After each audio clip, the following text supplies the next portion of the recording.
period of 4 months, I've been popping out to visit the germination of an ideal. Well, more than an ideal, it's a garden, and a big one. Facing nature's elements, the hail, the cold, the heat, the sun, I can vouch for the fact that starting a viable organic market garden from scratch is no idle matter. But nature rewards those who persist. So welcome to Eat My Farm, the fresh produce home of the Artisan Farmer.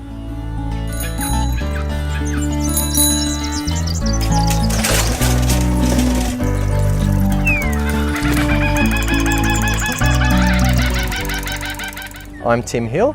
I'm Ange Kelly and we're from Eat My Farm, just behind the Artisan Farmer at Nabiac.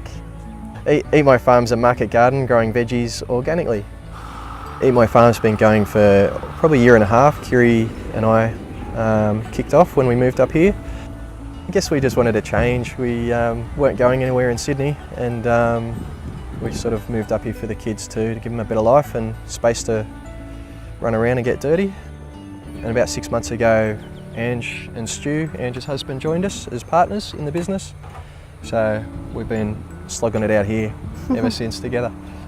We met through some mutual friends. Before we were in Newcastle, moved up here for very similar reasons. Loved the idea of the lifestyle. I was in an admin job before, so moving up here, quit that. Wasn't sure really what I wanted to do, but I just loved being on the land and growing things. I was a gardener, just doing landscaping type stuff in Sydney. Worked outside for the last 15 years or so, and yeah, got a bit tired of doing the same hedges and mowing the same lawns, I guess. I've always grown a lot of veggies, and it's sort of good to do it on a bigger scale. I've always enjoyed it. My pop had a pretty big veggie garden, so we used to hit the cricket balls into that. You know what he'd say? How come there's so many weeds? And I 100% guarantee he'd tell me to have a shave. So he's probably right.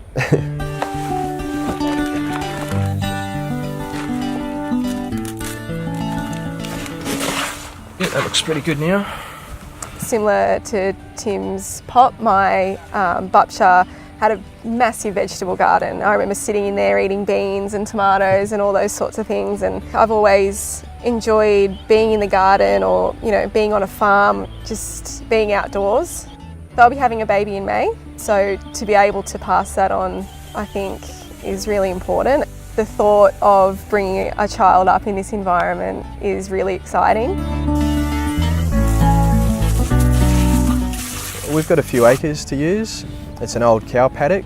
They had the Wagyu beef grazing here previously, and so we've taken over the space and turning it into our veggie garden. We started with rotary hoe, turned over the soil, got loads and loads of compost in.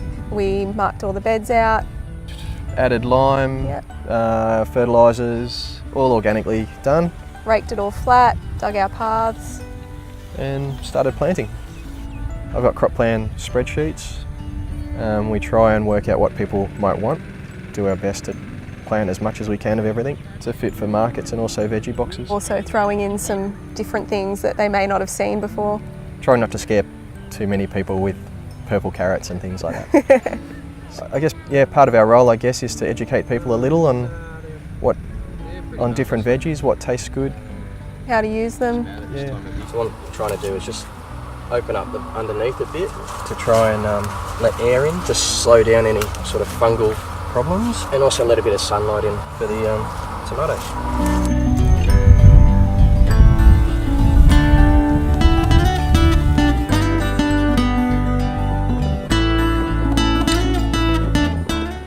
So it's harvest day.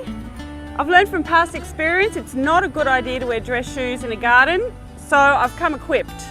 So at the moment we've got our summer crops in.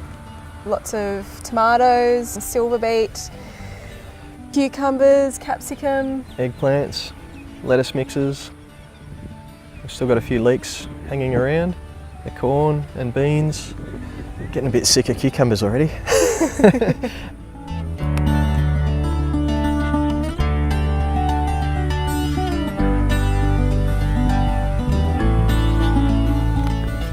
It doesn't end at the growing. After that, we take your veggies over and wash them, pack them, sort them, get rid of any duds.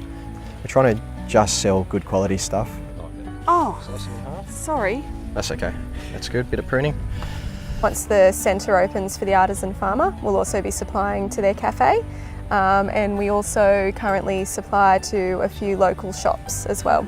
I'll buy that, thanks. You can have it, all yours. We're selling veggie boxes to local families at the moment. We do Nabiac markets. We probably need to sort of double the size, I think. And then just get more efficient as well. I mean, I would be so excited just to get that. To get one. Some days it is a bit daunting to think how big it is and potentially how big we are going to be. But at the same time, once you're picking and you're seeing things grow, and it's not such a big thing sometimes as well. Someone's always done it before, you know, there's a lot of information out there. I think Tim definitely has the knowledge. You know, he's obviously been doing it for a long time. I rely a lot on his knowledge and experience.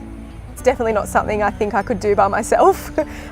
So the fact that the opportunity has come up is amazing. And you know, not many people can say that they're doing something that they really, really love, so I feel very lucky.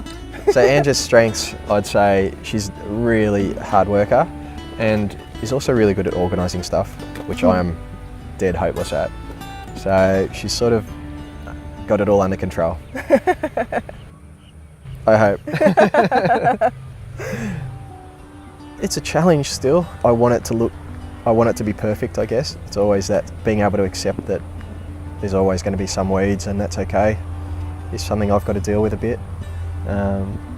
And you know, some things aren't ready when you want them to be, but then there's always something else that is. So this has been a big learning curve for me. The biggest lesson I've learned is soil care, looking after the soil. If you can get that right, then you know, things grow pretty well. Also learning what grows together and when to plant things.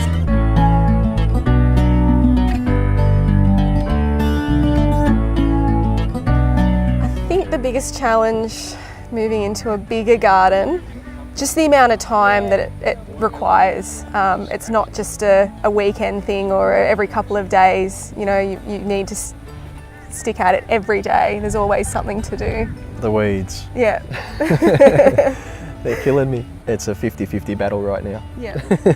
In 5 years' time, it'd be good because by then the kids will be able to help with the weeding too, I reckon. But you know, in the future, I'd like to be a good example for other people to learn from. So I think there's going to be people walking through the farm once the centre opens, and they'll be able to pick our brains a bit.